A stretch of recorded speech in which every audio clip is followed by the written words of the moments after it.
so much for that introduction, which I feel was, which I feel I did not deserve because I think those awards actually were bestowed on me just by you. I don't think I got those actually, but it's lovely to think that I deserve them.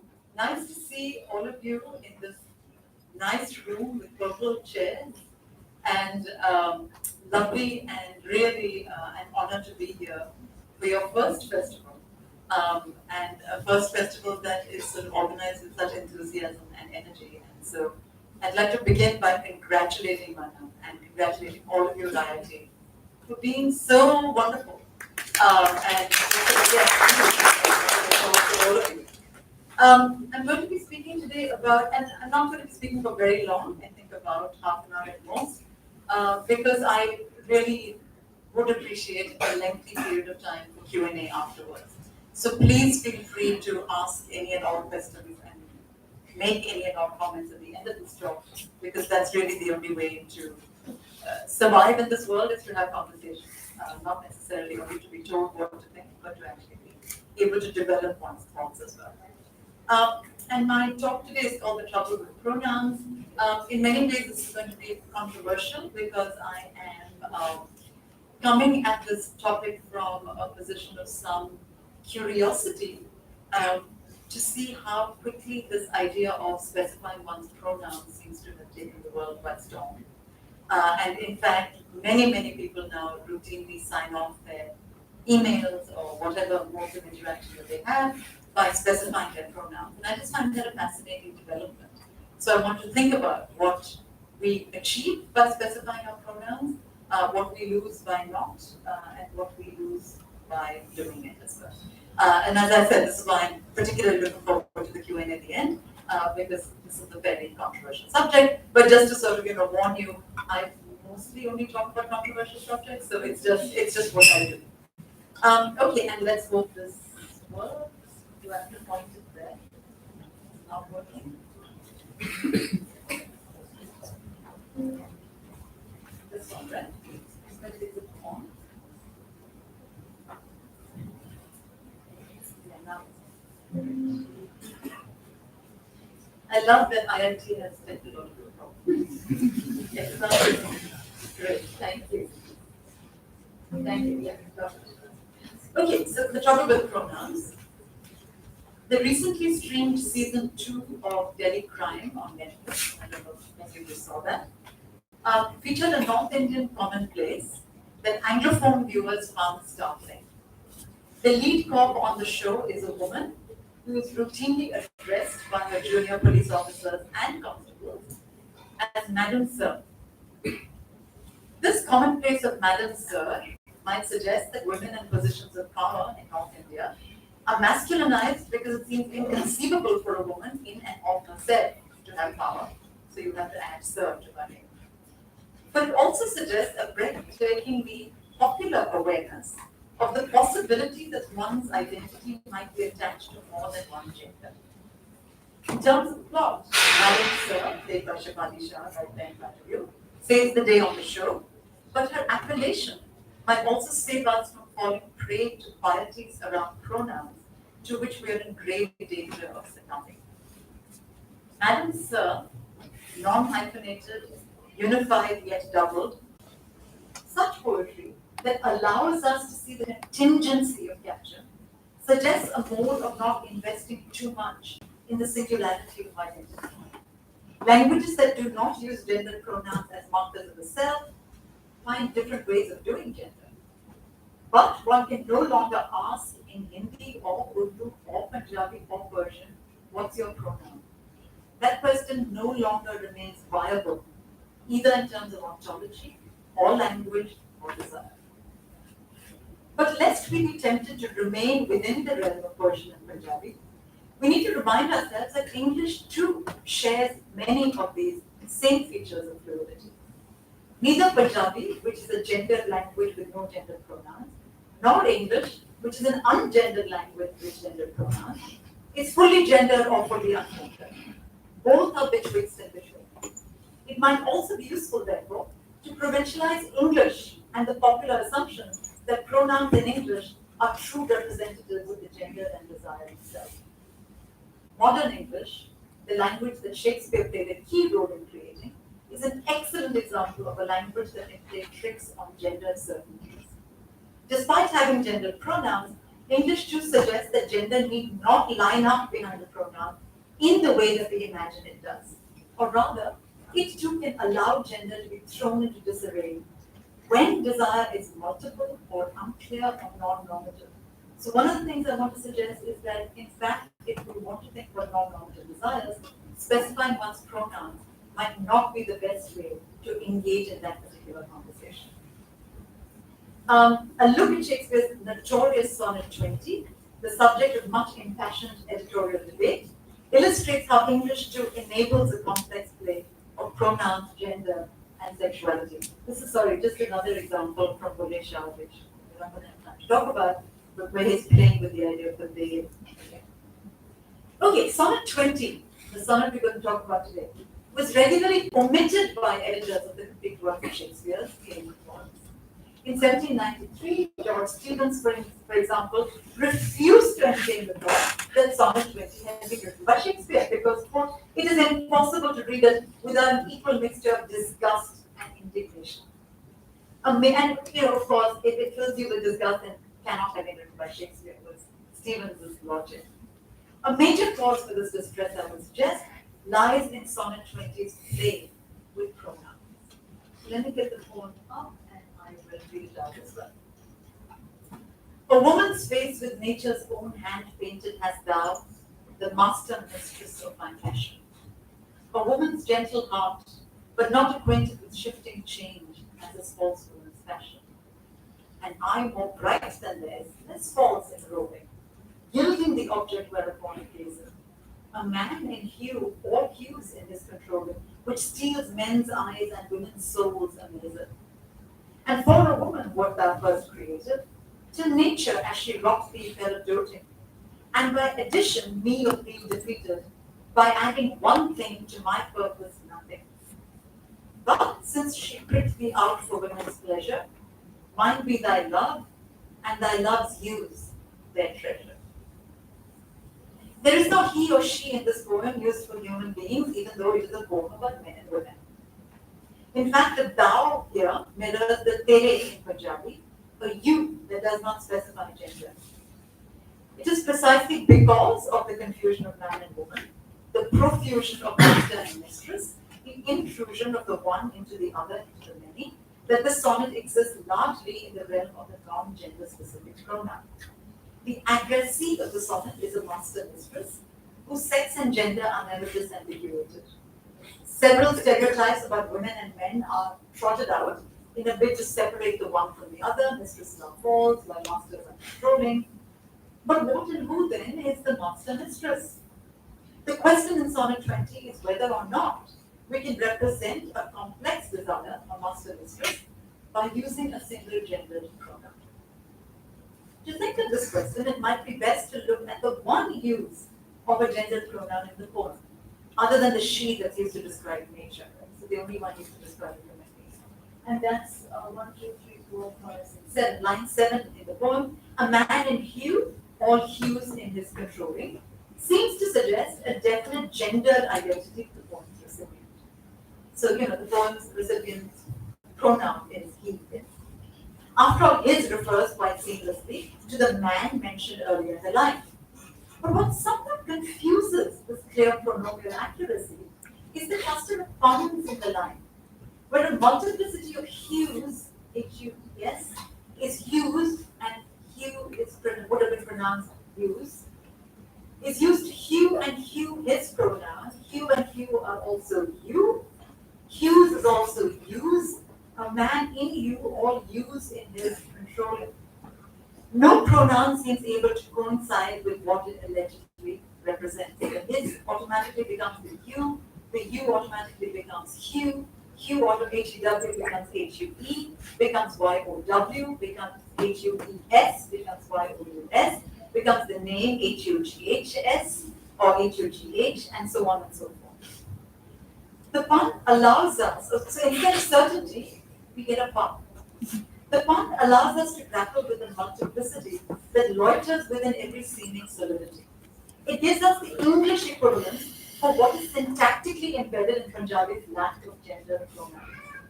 We remember that the poem's recipient too is announced as a pun, as both master and mistress, he and she, they and you, two selves clustered behind a seemingly singular identity. And a pun, as you all remember, is one word that has more than one meaning. So it appears singular, but it has multiplicity clustered behind it. So a lot of people have used puns in very specific ways, and I'm suggesting Shakespeare uses it here to suggest, in fact, that there's nothing single or singular about the object of desire. The man in this line shades. We remember the poem is announced as a pun as both master and mistress. He and she, they and you, two selves clustered behind a seemingly singular identity. The man in this line shades soon enough to a woman 2 lines later, and for a woman, what thou first created. The poem tells its recipient. The linguistic pun is complicated even further when it is grafted onto what seems like an anatomical impossibility. The poet insists that he has been cheated of his lover because nature, by adding one thing, often understood as the penis, has rendered the lover, to my purpose, nothing. This could be read as a straightforwardly homophobic comment. By gaining a penis, you are no longer an object of my male amorous interest. Except that nothing in Shakespearean English is often slang for no thing or the vagina. This is the sense in which Shakespeare repeatedly uses the word nothing across poems and plays, most famously in Hamlet. Ophelia tries to fob off Hamlet's lewd and rude advances by feigning innocence. I mean nothing, my lord, she says, after Hamlet says, not lying on that. I mean nothing, and she says no, and he says, what do you mean? I mean nothing, my lord, she says, to which Hamlet mockingly responds, that's a fair thought to lie between a maid's legs. What is, my lord? Asks Ophelia, to which Hamlet replies, one of Shakespeare's favorite words, nothing. Read in this light, then, the narrator in Sonnet 20 suggests that the some things of the penis exist along with the no things of the vagina. Master, mistress, anyone? Sufi poetry's grammatical indeterminacy of puns is thus echoed by English poetry's acoustic indeterminacy of the pun. Working with more restrictive grammatical tools, Shakespeare's poem reminds us that English too can be an ungendered language in states of heightened desire. It also suggests perhaps that all linguistic gender is a convention that falters in the face of desire's disobedient tendencies. As a literary device, the pun comes in handy for a poet wanting textually to deflect away from sexual fixity. As a psychoanalytical insight, even as pronouns seem to fix gender, they can and do lose that fixity in the play of language itself. Despite writing in very different languages then, both poems throw down the gauntlet to the orthodoxy of sexual ontology. If we want gender to be non-binary, then these poems allow us a window into what such a world might look like. If we would like to provincialize pronouns, rather than allowing them to become the universal determinants of gender, then we can rest assured that most languages do not have or allow us to scramble gender pronouns. If our current emphasis is on getting pronouns right, then these poets model for us the exciting scenarios sculpted by the inevitability of getting them wrong. In these poetic worlds, desire is not ontological, and pronouns are not dependent. Thank you. I will stop there.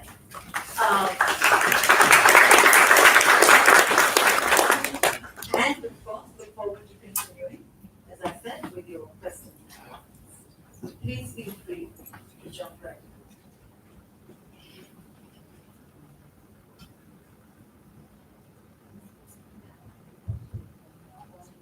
in.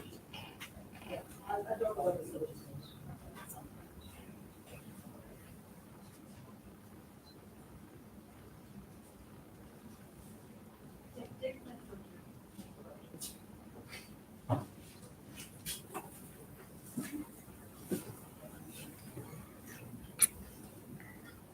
Do you want to wait for the mic? And can you just tell me who you are? So, your name?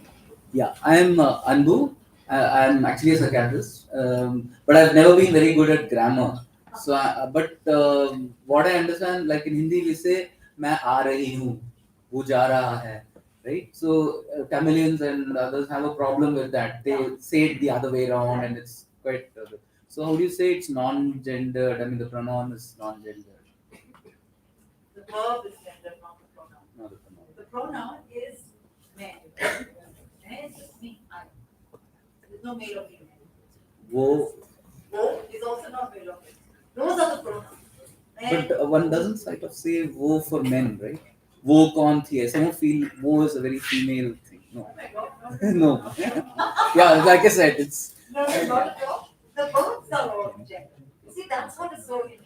So the Rahi, the Rahi and the Thi are both gender, but the man is not gender.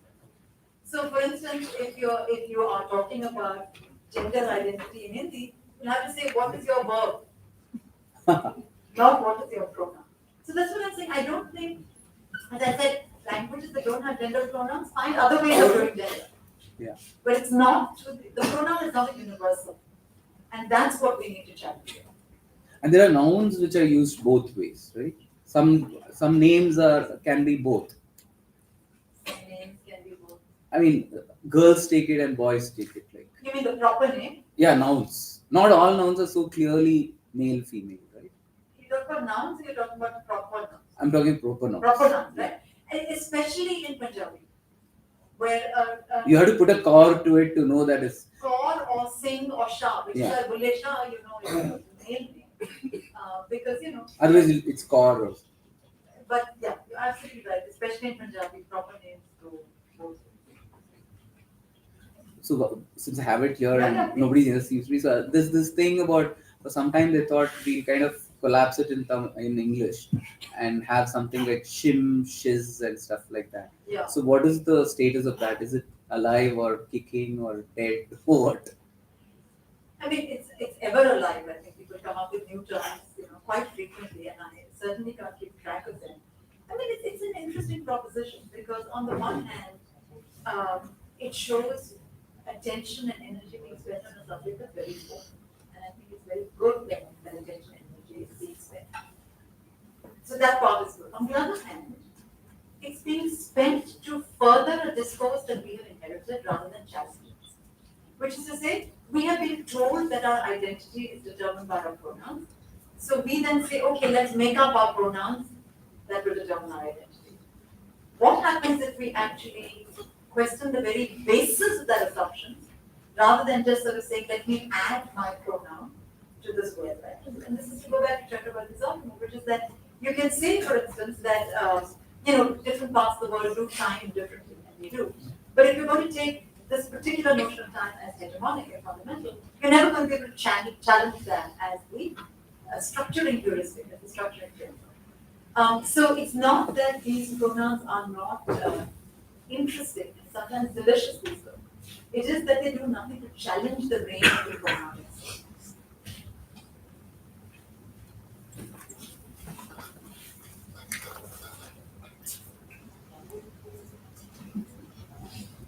Yes.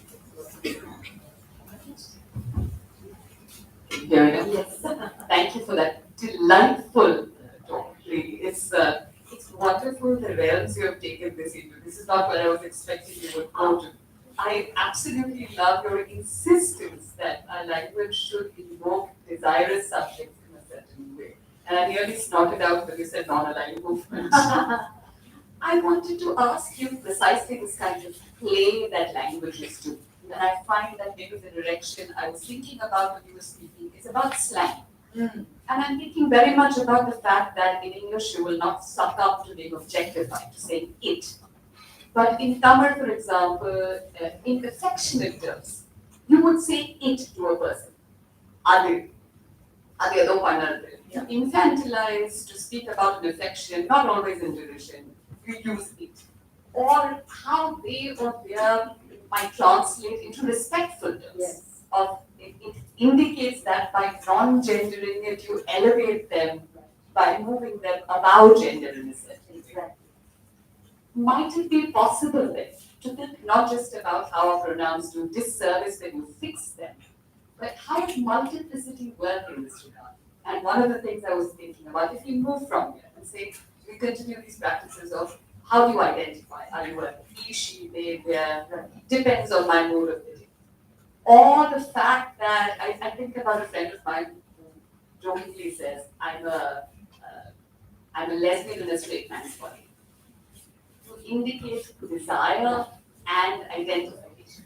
But also that the invocation of pronouns is for the outside. It's for the fact that you are required to present as if you are fixed all the time. You know, the kind of Foucaultian in abeyance. For now, you can call me this. And if there might still be space for desire in not being.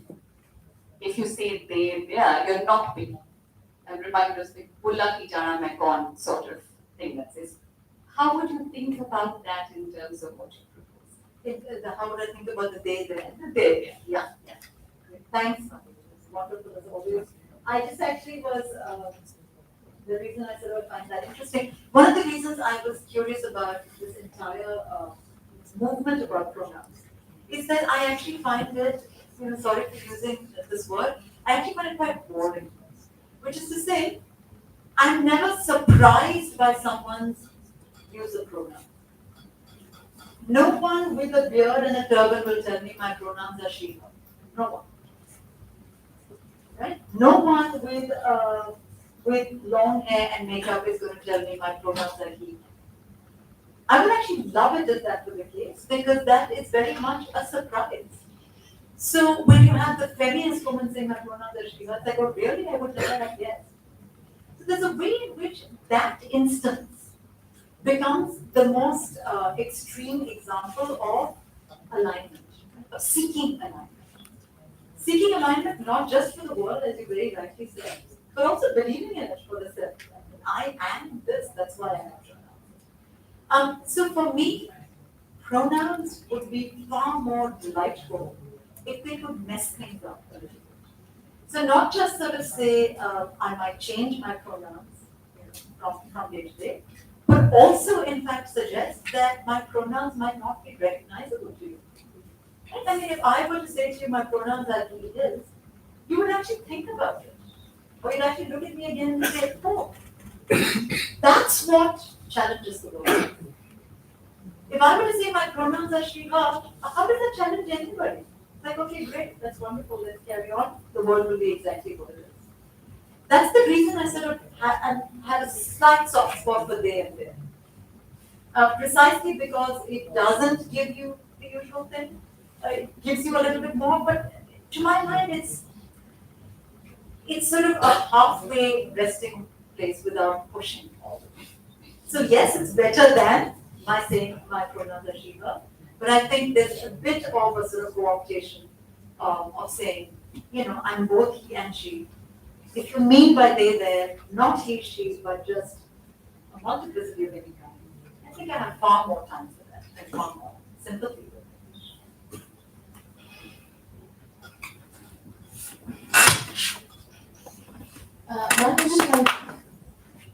Ma'am, you just Tell mentioned me your name again? Minhas. Yes, that's right. So you mentioned that most of the pronouns are not interesting, and you also mentioned that many people do not use it's as their pronouns. So as a after being chronically online, I do know people who identify with it's, and there are so many new pronouns out there. These are, to be fair, they are used in a sci-fi context to describe aliens. But they are used and they are getting more and more common, and that there are people self-identifying as that. And new pronouns are a thing that exists. So what is your explanation of that? A, and B, I know 3 languages and my mother tongue is Tamil. So the thing about Tamil, and you said it's not pronouns. Like you first refer to yourself with a gender neutral pronoun and then you move on to something with a gender, right? So gender starts being something that you present, like as Madhavi Menon said. It's something that is not of you, it's just something like makeup or like glasses, something that you wear instead of what you are. So how does that translate into English? Which pronoun is or your gender is something that you are instead of what you could be, like what you're wearing. It's not that different in English. English actually. Because even in English, I and you are not gendered, right? So with the issue is present, that's him, that's gender. The first part of your question actually goes back to the first question that you asked, right? About the new pronouns for aliens and for humans. And I think my response is similar, which is that whatever terms you come up with, if there is a belief that the pronoun speaks the truth about yourself, you're staying within the same construct of saying pronouns are true about me.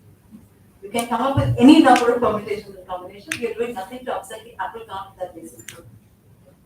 And the second part of your question, absolutely, gender is a performance. We forget that it's a performance in order to assert its truth ontologically by saying these are my pronouns. And the reason we know that we forget that it's a performance is because we are so particular about people getting our pronouns wrong. And if we want that, if we remember that it's a performance, we wouldn't actually care what pronouns people call us. I mean, I would be delighted to be called he someday. And sometimes people in the North, for instance, don't realize Madhavi is a woman's name. So they often call me sir or whatever. Or he, and say, what? I don't care. So how do you reach that point of not caring? You reach that point of not caring by actually taking seriously your own belief in the performativity of your gender. And if you're taking the performance of gender seriously, then the idea of policing one's category is not entirely the first response that happens. Yes. Do you need the mic? Where is it? There. So you mentioned the idea that people who are specifying their pronouns typically do conform to their expressive gender identity. Right. So at least I have heard in several sources that a part of why a lot of people do that is to normalize the giving one's pronouns so that people who are trans, who may not appear to be so, or people who are non-binary find it a reasonable, normal thing to do so. So what would be your comment on that? Yeah, I think that I'm sort of very sympathetic to that argument, precisely because I don't think the onus of identification should be on anybody. So, for instance, whenever people talk about, whenever gay people talk about coming out, it's like, why on earth? Why don't heterosexual people come out and say, I'm heterosexual, right? It's a pretty dirty secret to have. It's meant to be a joke. So I completely agree with you that I don't think the onus of identification should be put on any particular group or community whatsoever. I'm not sure though that normalizing it is the best way of challenging it. If it is something that you don't want to have as a weapon or as an insult, then one way of doing that is actually to downplay its importance to you or its importance to the world rather than overplaying it. I think right now we're sort of overplaying the importance rather than underplaying it. And I think there's a lot to be said for the politics of underplaying something. And that's what I would do with programs. So, so, like, somewhat related to Minhas's point. So, the series Star Trek has an unusual concept in that it refers to every like a supervisory person as sir. Not sir, not madam, not in any context. It's always sir, independent of their gender. So, how would you feel that in context it is different than the first example they gave of madam sir? Because in that context, sir is yes, male, but also referring to more as a supervisory role in that context. So sorry, what is your question? So, what would be the conceptual difference? Where does adding the gender in come there? Where does adding the gender come? Because they are referring to them as madam sir, but their sir is both referring to their status as having a masculine role and also as a supervisory role. So how would that in concept be different than the concept of Star Trek using sir as for everyone? I can't know whether Star Trek does that, really.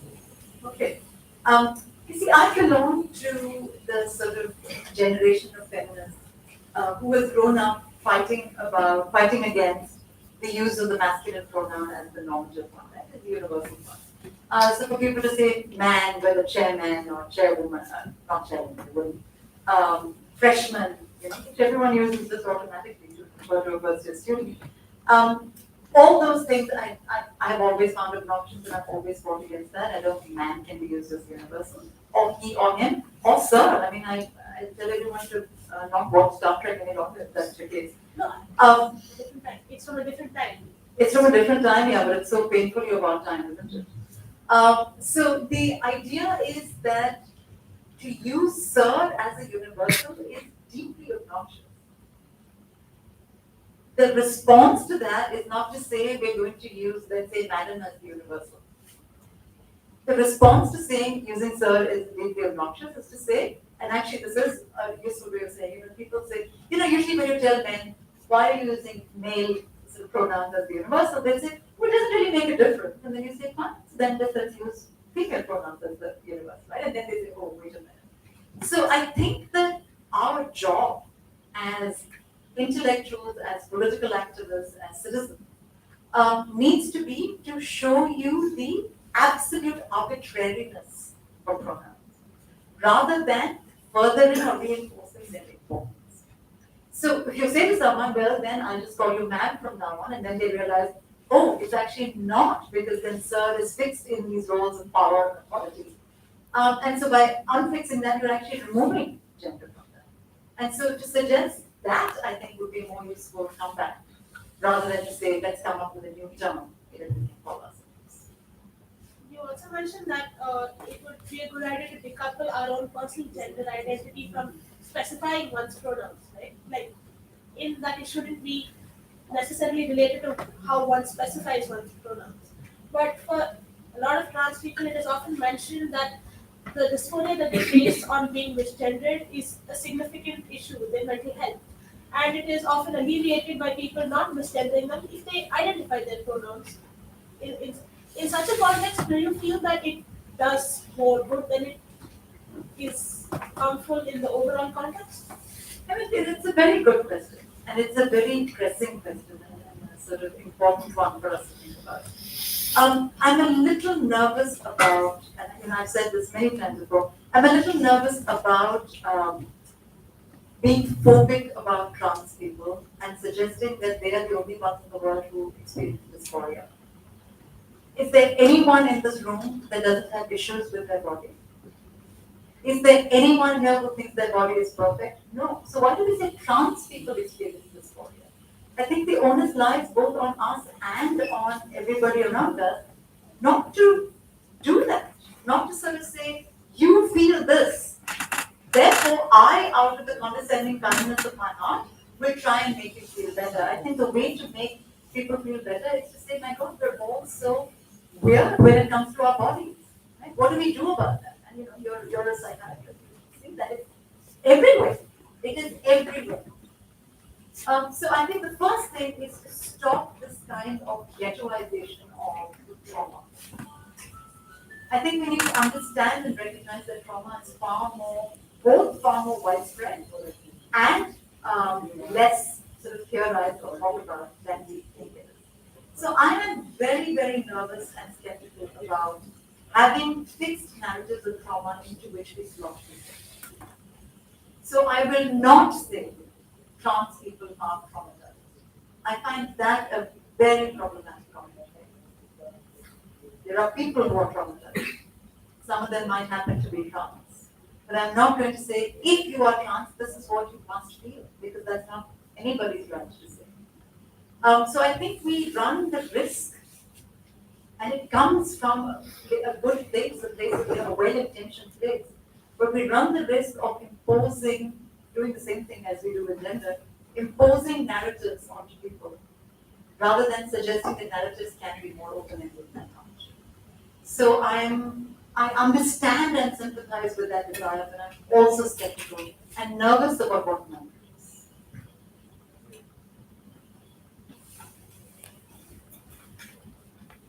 Thank you for your presentation. Very interesting. I'm Karen. Yeah.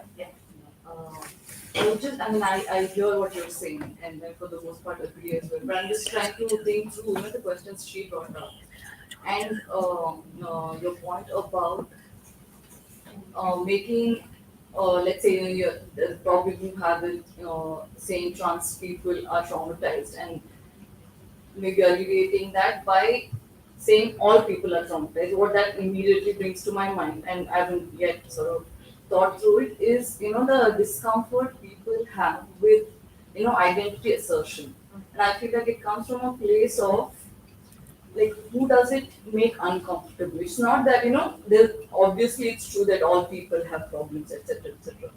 But in Indian context, we know where like the entire argument of Dalit politics is this, right? And like black politics as well. So it isn't that all people don't have problems, but the specificity of identity is also. I don't think you can get away with the discomfort around the whole thing and dilute the politics of the specificity by obviously also saying other things that are valid. So I'm just thinking through that. Yeah, no, absolutely, and they're very good points.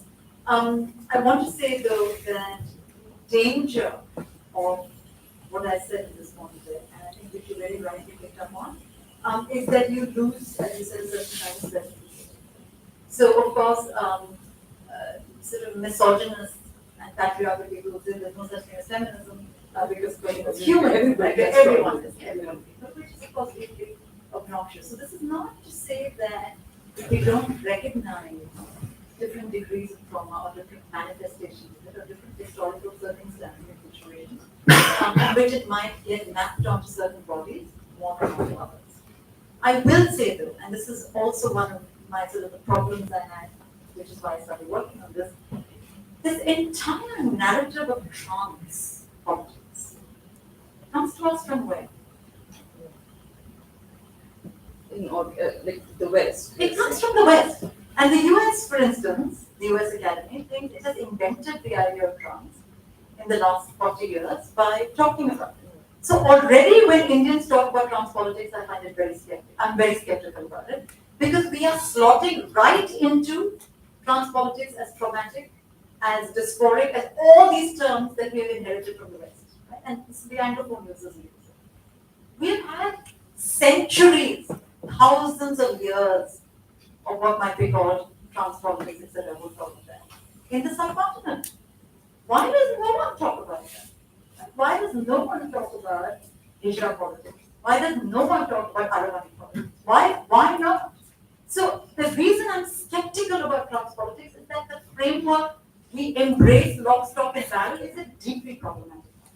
In fact, it removes the kind of specificity that you're talking about by simply imposing, and I don't want to sort of draw simplistic distinctions between the West and the Northwest, right? Because we're all so imbricated in one another, right? Look at how we're talking. But it worries me that any politics around gender and sexuality for us seems to automatically come. And I want us to think about gender and sexuality in ways that are more conducive to the reality of what's going on around it, to the reality of what's been going on around it for thousands of years. Which is why, as I said at the beginning, I have a problem with this idea of pride. Pride makes sense in a context in which everything has militated towards telling you that you need to feel shame. When your very founding religious texts are all about the shame of non-reproductive heterosexuality. Can you point to any Indian religious or philosophical text that does that?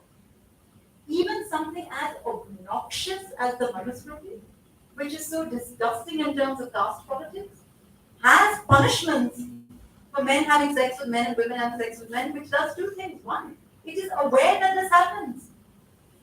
Two, the punishment for an upper caste man having sex with a lower caste man is to have a bath. Compare this with everything in the deeply homophobic West, in which for centuries people have been burned at the stake and stoned and not allowed to do what they want. And that's the politics we want to take on board right now. I have deep problems with that. So it's not, in fact, about getting rid of the specificity there. It is to say, what do we think is specific about this? And this kind of taking on wholesale, this narrative of trans politics is not specific for me. Just a follow-up question, taking off from what you said. Yeah. And specifically because of the current political context and the sort of ancient resurrection that's happening, right? So what I want to ask you is how would you balance the two? We, like you have rightly pointed out, we in our culture, our texts and our literature they have a different history that points to different things. But the slippery slope of, once you start categorizing it with that paradigm, where does that stop? And the things that get in with the same sort of framework, how to work around with that. I think it's again a very good question and a very real danger at this particular moment. I mean, at any moment, but at this particular political and historical moment, very, very dangerous. When I wrote my book, Infinite Variety: A History of Design in India, the most important word in that title for me was the word "a," because it refused to talk about the history of India or the history of design in India. I think what's happening around us in the political scenario is that we're being told over and over again that there's only one past that we have. There's only one glorious past that we have. And in fact, this entire narrative of Swachh Bharat, it would be lovely if it meant cleaning up roads and actually having toilets for women in public, clean toilets for women in public. It's actually about cleaning up the narrative of India. It's about singularizing it. It's about taking away the multiplicity and the syncretism that marks Indian history. So a very sort of clear way to counter the real danger that you're pointing to is to insist on multiplicity and to refuse the path of singularity. And there's so many millions of people in our country who are not doing that, which is very worrying. But I absolutely think any assertion or in the face of any kind of Anglo-American narratives about sexuality have to be countered not by saying the glories of India's past, but to say that if there is any glory, it lies in multiplicity. And that's exactly what we're running the risk of losing now by insisting that there's only one. Sure. Hi, this is Vannam talk. I don't know if what I'm thinking out loud is going to be a question, but this is a follow-up question to what Karen said about the multiplicity, and I would like to use the term fluidity more. It's all about whether I would like to talk about my gender or not, and even if I want to talk about it, is there a form of talking which allows me to do? In that sense, I was thinking about the term Miss and Mrs. or Mr. and now we have come up with a new term which talks about MX, which allows me not to talk about which gender I would like to associate with because I find it very fluid, can change in future for aspects. So in that sense, I'm doing my first year PhD in English. So as scholars of English who talk about language, who study about language, I feel like I was also fascinated by what you were talking about translation, how things get lost in translation. So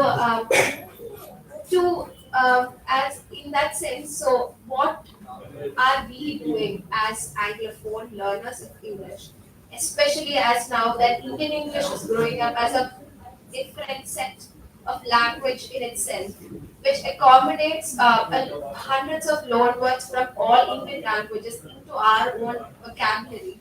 So can we, as English scholars, come up with a certain pronoun or something which allows the gender fluidity, which doesn't require me to talk about his or her, or something third, like an MX, which allows that. So I'm just thinking out loud about it. Thank you. What's your name? I'm Revati. Revati. Revati, the reason I'm smiling is that English is not a fixed language. Right? This is the whole thing. We love fixity. We love singularity. English has even more loan words than Indian English does. Right? Half its words come from French, from Latin, from German, all over the place. In fact, the reason why Shakespeare is interesting is he's writing at a moment where all these loan words are coming in fast and furious. So let's not, you see, that's so interesting what you just did, right? Because you're saying Indian English has no words, allows us to let English off the hook. Just to say transmitted trauma allows us to let other traumas off the hook. Right? And I'm very interested in turning the gaze on the so-called master's paradigm. I'm very interested in removing the onus of responsibility on people who might be in minorities. and putting it on what we might term majorities, right? So I'm less interested in thinking about the variety of Indian English. I'm much more interested in thinking about the variety of English. And that's one of the things I was doing while thinking about Shakespeare. So no language is singular. And if we are told that it is, right? I mean, the language, for instance, that you hear on any flights or on Doordarshan, and the deeply Sanskritized Hindi speaks that. But that's part of the state's agenda, right? To tell us that we have only one language, and that's what it is. So I don't think we should ever let any language out of the book. All languages are failing wrong words. I hear you about not wanting to be MR or MS. I don't want to be MX either. And the way I get around it is I don't fill up gender on any form that I fill up. As far as I can. You can't get away with it forever. For instance, you need a passport, you have to. Or even Aadhaar, I guess. I don't remember, but I think so. But anywhere that I can get away with it, I do. I just don't fill it up. Or I say other, which luckily is becoming more and more frequent as we get ready. I don't mind any pronouns that people use. I think everyone should use whatever they want. I don't think that should be a problem. My point is not that people should not use pronouns for themselves and make up whatever they want, right? As a couple of people have said. My point is, make it up, but remember that it's made up. Don't take yourself so seriously that you imagine that that's the truth about you. Call yourself whatever you want, and I think everyone should try and call you what you want to be called. I don't think there's any question about it. But I think you should not take yourself seriously enough to say, why did you call me he when I am she? Because then you're investing very much in the truth of the she. And that truth is something that I want to pry some grip away from a little bit, just by saying that most of the world's languages don't have that. So what do we do then when we assume the universality of gender pronouns? Which is also why we get so attached to them, right? Because we assume this is the only way of speaking in the world. And there are so many different ways of speaking in the world. So this is part of my sort of battle against singularity and the investment, the deep investment in self-confidence. But you should make up whatever you want and go for it. Thank you. I'm sorry, but due to the time constraints, this will be the last question. Sure. Should we go?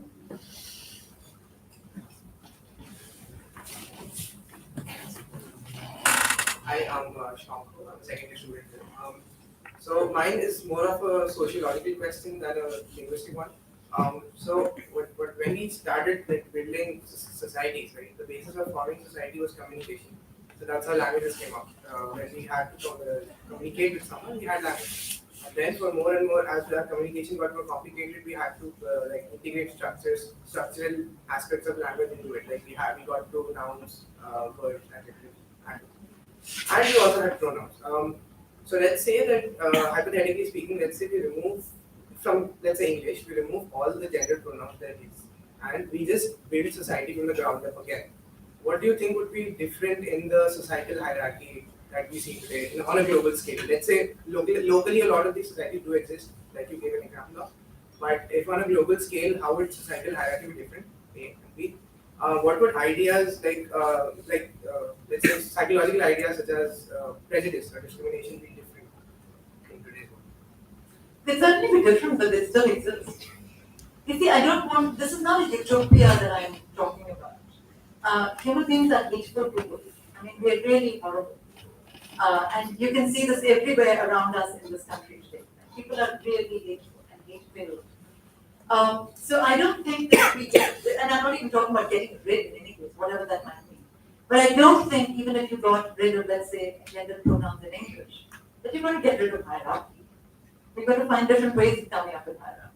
All I'm saying is, all the argument I'm trying to say is that, given that we seem to think that gender pronouns are universal, A, that's not true. And B, we forget the performativity of language, to go back to what you were saying, when we insist that genders are accurate, or pronouns are accurate representations of ourselves. So those are the 2 points I'm making. I'm not saying it's suddenly going to be a utopia or that we're going to get rid of hierarchy altogether. I wish, but no go. We have to get rid of the human race and then see what comes up after that. Because really, we are never going to get away from this. God, that's a pessimistic note to end on. But unfortunately, it's true. But thank you all very, very much for your engagement with this.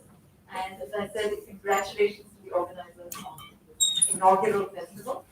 And I hope to run into many of you, and I'm happy to have more informal conversations at the end. Thanks again very much.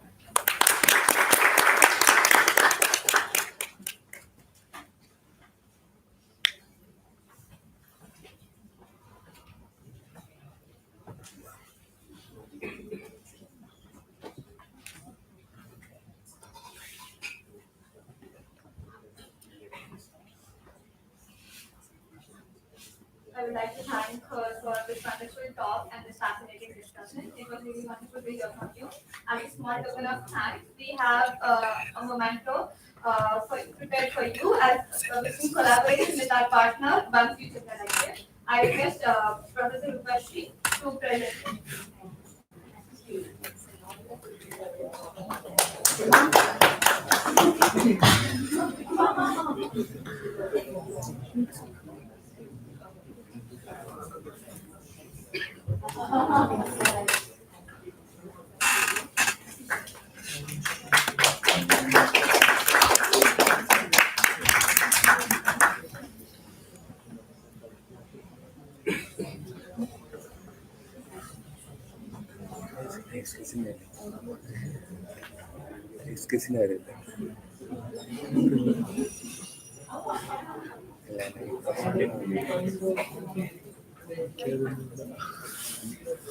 ഇതൊന്നും തിരിക്കാൻ പറ്റില്ല.